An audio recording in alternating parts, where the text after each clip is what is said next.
तर आज बनवूया वाटीच्या प्रमाणात मस्त असा केक, तो पण फ्लफी आणि खूपच मस्त झालेला। तर सर्वात पहिले एक वाटी मैदा घेतलेला मी, त्याच वाटीने अर्धी वाटी मी घेतलेला आहे कस्टर्ड पावडर आणि त्यात टाकायचा आहे आपल्याला एक चम्मच बेकिंग पावडर।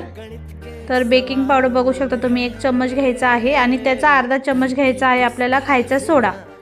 तर बघू शकता असं, आणि मग सर्व व्यवस्थित असं आता मिक्स करून घ्यायचं आहे आणि खरंच खूप छान लागतो। आणि मी चाय सोबत खायला बनवत आहे, त्यामुळे मी साखर कमी टाकलेली आहे। तुम्ही 1 वाटीला 1 वाटीच टाका तुम्ही साखर, मस्त होईल। तर मी आता अर्धी वाटी साखर टाकून त्याला वाटून घेतलेलं आहे। त्याचबरोबर अर्धी वाटी तेल टाकायचं आहे आपल्याला आणि त्याचबरोबर अर्धी वाटी दूध। तर हे आपल्याला सर्व मस्त असं वाटून घ्यायचं आहे, बघू शकता मिक्सरमध्ये। आणि ते वाटून झाल्यानंतर ना आपले जे ड्राय आहे इन्ग्रेडियंट, त्यामध्ये सर्व हे मिक्स करून घ्यायचं आहे।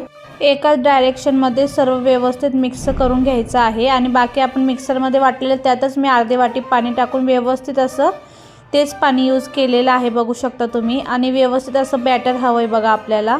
आणि त्यानंतर आता मी केक टेन तयार करत आहे। तर सर्वात पहिला बटर लावून घेतलेला आहे, त्यानंतर त्यावर टाकलेला आहे मैदा आणि तोही आपल्याला मस्त असं कोटिंग करून घ्यायचा आहे आणि उरलेला मैदा आपल्याला ठेवून द्यायचा आहे। तर बाकीचं आता आपलं बॅटर टाकून घ्यायचं आहे, त्याला मस्त टॅप टॅप करायचं आहे। ओव्हनमध्ये 20 मिनिटासाठी ठेवलेलं मी, तुम्ही कुकरमध्ये किंवा कढईमध्ये ठेवू शकता 30 मिनिटासाठी झाकून।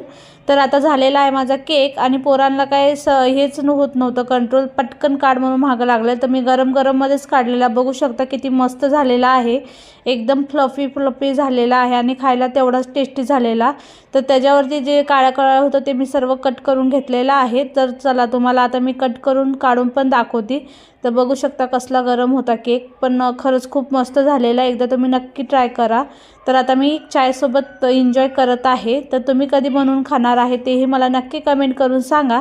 तर चला, आजची रेसिपी कशी वाटली नक्की सांगा, आवडली असेल तर लाईक